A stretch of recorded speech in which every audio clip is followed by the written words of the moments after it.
This morning, before you checked your phone, before the world began its noise, you ate. Maybe it was toast, cereal, a bowl of oatmeal, the tortilla, a glass of orange juice. Simple, unremarkable, yours. But here is what nobody told you about that breakfast. Every grain in that bread, the wheat, the corn, the soy, almost certainly passed through the hands of one of 4 companies before it reached you. Companies you have probably never heard of. Companies with no consumer brands, no storefronts, no social media presence. Companies so deliberately invisible that most economists, let alone most citizens, couldn't name them. And yet, they may be the most powerful corporations on the planet. 4 companies control an estimated 70 to 90% of the global grain trade. Every major crop, every major continent, every link in the chain. The seeds, the soil, the ships, the silos. Their names are Archer-Daniels-Midland, Bunge, Cargill, Dreyfus. Traders call them the ABCDs. You've never heard of them. That is exactly how they like it. The story of the ABCDs doesn't begin in a boardroom. It begins in a field. In 1851, an 18-year-old Alsatian farmer's son named Leopold Dreyfus began buying wheat from his neighbors and hauling it 13 kilometers to Basel to sell at a profit. He was a teenager making arbitrage trades on grain before the word arbitrage existed. Within a decade, he was one of the wealthiest men in France. The pattern repeated. William Wallace Cargill, a Scottish immigrant, began trading grain in Iowa in 1865, just after the Civil War ended. Archer-Daniels and John Midland merged their linseed oil companies in the early 20th century. Bunge, founded in Amsterdam in 1818, followed global grain routes like a river follows gravity. Each founder shared the same insight. You don't need to grow the food, you need to control the movement of it. Today, these 4 companies own the infrastructure of global food, not farms, infrastructure.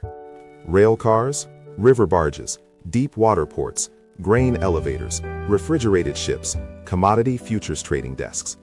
Cargill owns more than 1,500 locations in 70 countries.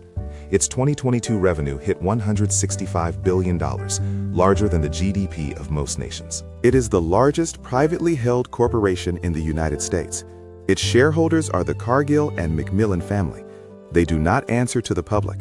They do not file earnings reports you can read. Dreyfus still does not disclose its profits publicly, at all. When a Swiss government report examined commodity trading oversight, it concluded, physical commodity traders are, in principle, not subject to any oversight. Read that again, no oversight. To understand how the ABCDs maintain control, you have to understand the hourglass. Imagine the world's food system as an hourglass. The wide top is millions of farmers. The wide bottom is 8 billion consumers. But the narrow neck, the choke point, is where the ABCDs live. Every bushel of wheat, corn, soy, or rice that moves between a farmer's field and your table must pass through that neck.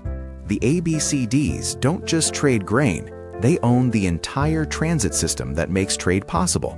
They provide seeds to farmers. They provide fertilizer. They buy the harvest. They store it in their own silos. They load it onto their own barges. They ship it on their own vessels. They process it in their own mills. And they sell the outputs to the food brands whose logos you do recognize. You eat Kellogg's cereal, but the grain in that cereal was likely traded by Cargill. You eat bread from your local bakery, but the flour, ADM or Bunge processed it. Your child's pasta? Dreyfus probably moved the Durham wheat across 3 continents to get it to the mill. But control of physical infrastructure is only half the power.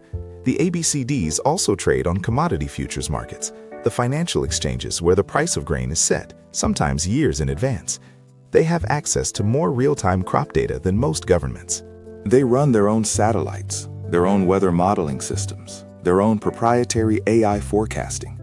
In 2014, Cargill launched a software platform to help farmers with prescriptive planting. The platform helped farmers. It also collected enormous amounts of agricultural data for Cargill. Knowledge of what is growing, where, and how much of it will survive is worth more than the grain itself. It is the difference between buying low and selling high at a planetary scale. February 2022. Russia invades Ukraine. Ukraine is the world's breadbasket, producing enough wheat, corn, and sunflower oil to feed hundreds of millions of people across Africa, Asia, and the Middle East. Within days, grain shipments stopped. Ports on the Black Sea were blockaded. Missile strikes hit grain silos. Food prices worldwide went into freefall, upward. In East Africa, the funding gap to prevent famine was $14 billion. The world scrambled. Aid agencies pleaded. That same year, Cargill reported a 64% increase in profits, its biggest earnings in its 156-year history. During the windfall, 4 new members of the Cargill family joined the billionaire ranks. The family now counts 12 billionaires among its members. Archer-Daniels-Midland reported its highest quarterly profits ever. Bunge recorded record revenues. Oxfam's analysis of 18 major food and beverage corporations found they made an average of $14 billion per year in windfall profits during 2021 and 2022. That figure is more than double the funding gap for life-saving food assistance in East Africa. A UN trade report concluded that profiteering by a small number of companies accounted for 20% of food inflation across Europe. The ABCDs and their lawyers will tell you this is hedging. This is the market working. Supply disruptions cause price spikes. This is basic economics. But there is a word for profiting at record levels when millions of people cannot afford bread. And basic economics doesn't make that word easier to say. Now, a new player is entering the choke point. China's state-owned agricultural conglomerate, COFCO, has spent the last decade systematically buying stakes in ports, farms, and trading infrastructure across South America, Africa, and Southeast Asia. Unlike the ABCDs, private families operating in the shadows, COFCO answers to the Chinese Communist Party and its 5-year food security plans. China's middle class is growing. Meat consumption is rising. Meat requires grain, lots of grain. China no longer grows enough to feed itself, so it is not waiting for the ABCDs to sell it grain. It is buying the infrastructure to move grain itself. For the first time in decades, the choke point is being contested. Not by governments, not by farmers, by a state-owned enterprise with geopolitical ambitions. The ABCDs created a private empire. China wants a state empire. 8 billion people are caught in the middle.